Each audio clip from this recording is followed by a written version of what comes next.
Welcome everybody to another motocross action video. Today is an exciting one because we are testing the all-new 2024 Kawasaki KX450. This is the most highly anticipated bike of the 2024 season. This thing is completely renovated. The frame, engine are all new, and we're excited to talk to you guys all we know about this bike in this video.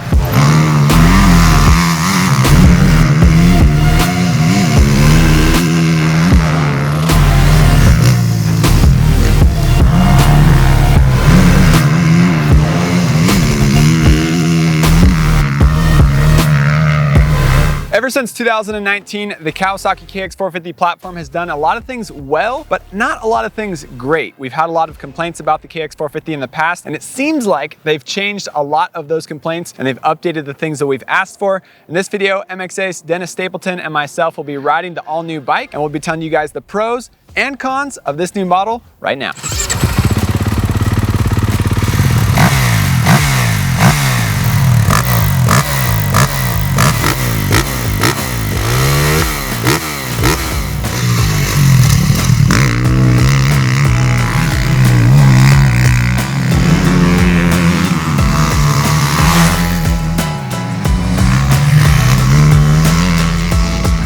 Alright guys, well, first impressions right off the cuff. We've been having some fun. Kawasaki rented out the track today, so it's flat, smooth, and they ripped it pretty deep in some of the corners. Private track day also means that it's not very rough right now. We just shot some of the photos and videos. Now it's time to get into the real testing. Dennis Stapleton's gonna hop on it. I'm gonna hop on it, and we're gonna see what we can do to make this thing faster, because I'm telling you what guys, I don't know if it's the deep track or what, but this thing does not feel very fast. But more testing now, then let's jump into some more details here in just a sec.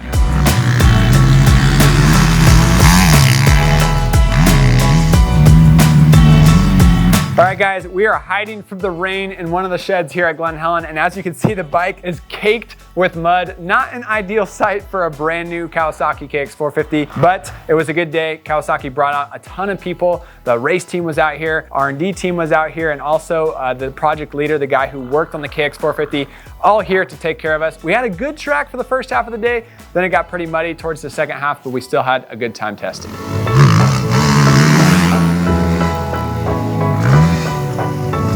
Starting off with the frame. So the frame is all new for 2024, and honestly, we really appreciated this frame for the last 5 years it's been on the KX450 since it was all new in 2019, so I guess 4 years. We appreciate this aluminum frame. They changed it up quite a bit though. Specifically because of the engine and the changes they made there, they had to lower the shock tower because they wanted a new downdraft and intake going into the engine to speed up airflow. They also had to raise the Y triangle at the front of the frame to allow for the new center port exhaust. The frame rails down here at the bottom, they're no longer flat and wide, they're a lot skinnier. So a couple of guys were a little bit worried if you hit rocks, they might not be as strong now, but you can get a skid plate to worry about that. Also, it comes with the new adjustable engine hangers here. The engine mounts are adjustable. They didn't bring out the optional mount today. That is an aftermarket part that you have to buy from Kawasaki, but I'm excited to try that out. Those will mount in these two holes. These are not 250 holes. These are optional engine mount holes. Kawasaki is the first manufacturer to offer a frame that has two different engine mount capabilities. Pretty cool.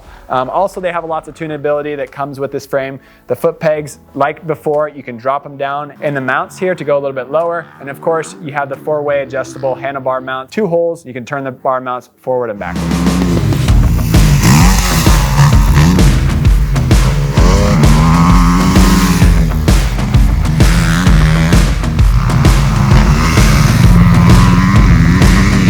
So the big theme leading up to this day with KX450 intro was the all-new engine. The frame had to be changed because of the engine. We really liked the frame before, but they had to raise up that Y triangle like I mentioned for the center point exhaust, lower the shock tower for the new downdraft intake, all these things to increase horsepower in the engine and make for a better KX450 engine. This bike has always been in the 54 horsepower range. That's the same horsepower that you get on a KTM 350. Obviously, totally different types of power. The 350 rides more like a fast 250F, less torque, less rotating mass. KX450 has that good torque feel, but not as much much top-end power as you get on a Yamaha 450, KTM, Husqvarna gas, or even Honda. So the big thing was the engine today. I was expecting more horsepower because of all these changes that Kawasaki made. Unfortunately, it feels the same or even slower than last year's bike. Now, I don't think it's actually slower than last year's bike. The track was ripped pretty deep today and it was wide open, so you weren't really modulating the power. You're pretty much just giving it everything it had. But I was wanting more power going down the start. I was wanting more power going up the hills.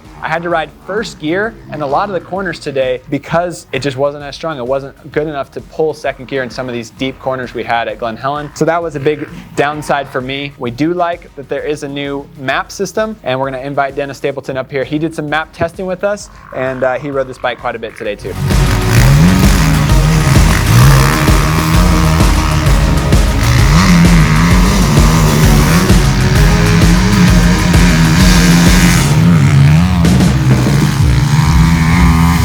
All right guys, Dennis Stapleton, it's actually his birthday today and we brought him out here to ride in the mud with us. I got to ride the track in prime conditions. The rain came pouring down and I said, Dennis, it's your turn to go ride in the mud now. So how was that? You know, it's not often that we're riding at Glen Helen in the mud, so it's always kind of something new and fun because we ride here so often. I did get to spend a lot of time on the SR Cowie last year, and we had a lot of freak rainstorms in California, so it was kind of fun to feel the difference. Last year on the SR, I struggled a little bit riding the Cowie in the mud. Felt a little big, felt a little long, felt like I had to override it and ride it really hard last year. Today, I was able to ride this bike with ease in the mud compared to last year's bike for myself. I felt like it turned in a little easier. It managed the mud a little bit easier in downhill or loaded positions, so that was nice. I did have a few issues. The rear brake didn't seem to have that great of an initial touch, which made me push the rear brake a little harder, which made me lock the wheel up. Muddy conditions, not the best. I'm sure that's something that's easy to fix. I also had to go a little stiffer on the fork. The fork had a little bit of an empty, soft feel in some faster sections under hard braking. So the Showa team stiffened the fork 2 clicks, and we also dropped from 5 mil to 3 mil on fork position. And then with the shock, I was able to find a setting that I was okay with, and that was a little bit stiffer on high speed and a little bit softer on low speed compression, just so the bike had a little bit better balance in the mud. As Josh said, I didn't get to start in prime conditions today. Josh hogged the track. I started in complete mud, and then we switched over to mess with a little mapping. They have the new Wi-Fi tuning app that you can adjust some things. So they threw a map in for us. That map was free, revvy, real nice, but in the conditions today, I felt like I was getting a lot of wheel spin. So I actually just preferred the standard map with no light on. It was my favorite of the day. The traction control was great, but it made it feel a little bit heavy, not as easy to lift the front end. So I wanted to wheelie over some of the mud and some of the things. So traction control worked well, but it wasn't for me in the conditions that we're given today. So standard map. Overall, this bike was a little easier for me to ride. I appreciate the new Brembo front brake. That was a plus for me. The contact patch of plastic was also something that I really appreciate. It was easy to squeeze the bike and control it in the mud.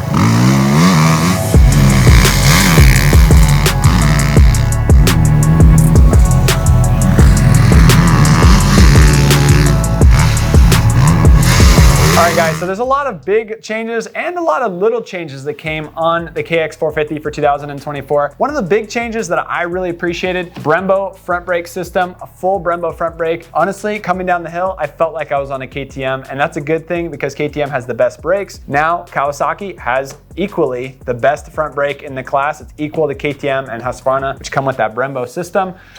Same Brembo front brake lever as well, same as KTM. Clutch lever is still Nissan. The clutch system is still Nissan, still narrow and definitely the worst clutch lever that we get out of all the stock models. Not the end of the world.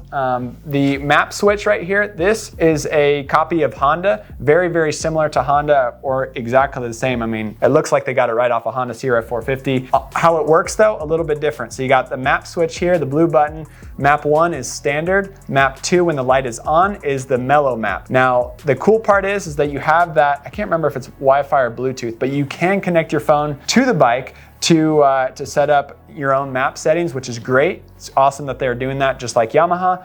However, if I want to run a fast map and a stock map, I can't do that. If you have the light on, it's automatically mellow. It overrides whatever map you put into the system. So that's one thing that on Yamaha, we could put in 2 fast maps and compare them. You will never be able to do that with this setup on Kawasaki. So that's a little bit of a bummer. Traction control was nice. I did notice a difference. There's 2 different layers of it. Traction control with light on once, and then double traction control with 2 blinking lights. It was nice for the mud. That was a plus. Also up here as well, the ODI lock-on grips, 10 times better than the vulcanized, extremely gnarly grips that used to come on the stock Kawasaki's. Also talking about the rear brake, last couple years they put a 250 mil rear brake rotor on the KX450, a 240 mil rotor on the KX250. We would always switch that up and put the 250 brake on the 450 because you didn't need that much braking power on the 450 or on any bike for that matter. It was too easy to lock up the rear brake. So it is a Nissan brake on the rear. I heard insight that they were testing this bike originally to have Brembo front and rear. At the last minute, the test riders decided they actually preferred the Nissan on the rear. The Kawasaki test riders did. Because of that, the mounting point on the frame is different. It was set up to be with Brembo, so they weren't able to use the same master cylinder on the side of the frame that they've been using with Kawasaki's KX450 for the past long time. So because of that, I actually experienced some brake fade today. I haven't had that in a while where the rear brake started to go away from me. Dennis had a harder time feeling a connected feel to that, so that might be because of the different master cylinder. We put some new brake fluid in there, had no issues after that. We'll have to see in further testing how it does after that.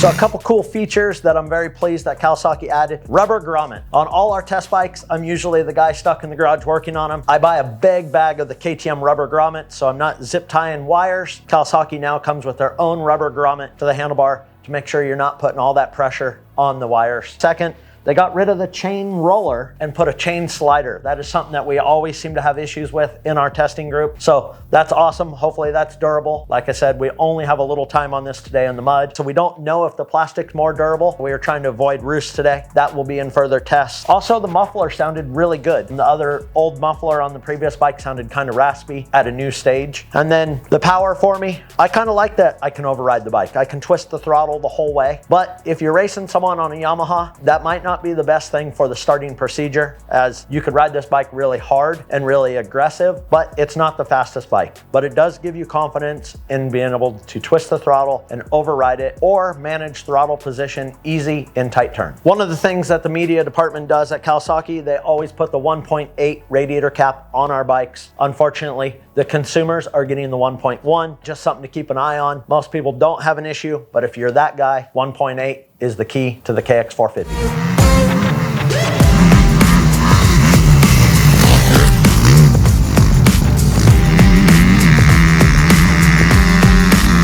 Couple other things, MXA, we take a lot of pride in testing things front to back, doing our very best to deliver you guys the most in-depth videos and also in-depth articles. I always bring last year's bike to test back to back with the new model. When the rain came out, it was like, I'm gonna leave it in the van. But I did get to ride the 2023 stock KX450 yesterday, and then I came out here today and rode the 2024. So I was very, very surprised with how much more front-end traction I had on this new bike. They certainly changed the frame character to put more weight on the front end. That was a big difference. The KX450 has always been known for being long, fairly tall, and a very stable bike. Now for 2024, they kept the same length. It still feels like a long boat almost, but it's very stable down the straightaways with more weight on the front end. Also, the forks are still very soft. Suspension settings are very similar to last year, which I'm super surprised about. We always complain about the forks being very soft and really too soft for most riders. On the KX450, you need to go up in spring rate and also up in valving if you're a faster rider. Very surprised to hear that the suspension changes for 2024 were very minor. They have a new free piston inside of the fork, which is a lot smaller, a little more reactive to bumps. They also don't have the cool coatings, the lower friction coating on the fork legs, so that's adding a little more friction on the forks. But looking at the dyno curves and talking to the suspension guys over at Showa, very similar settings for 2024 on this bike. As far as engine, honestly, this KX450 for 2024 feels just as fast as last year's bike.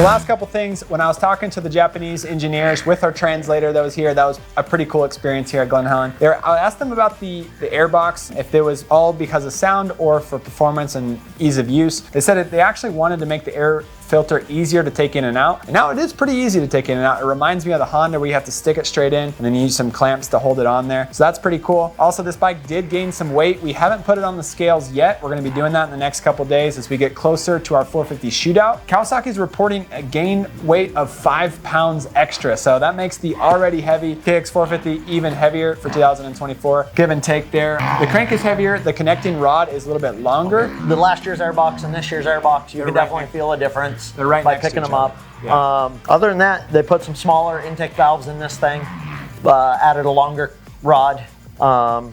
Just some of the small updates that they've done, but other than that, it's just the process of getting it all down. Yeah.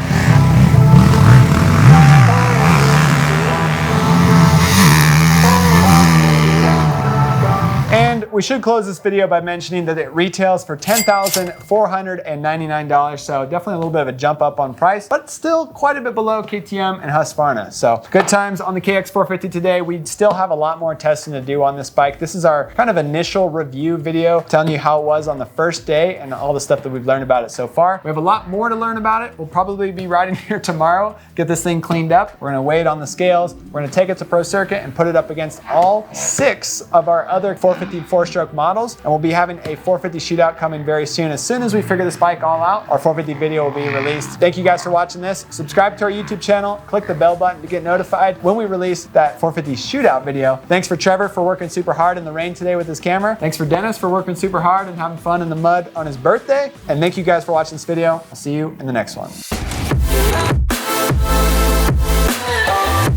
I can take it. That's all right. I wonder if we should ride some more. Gotta get to the video section.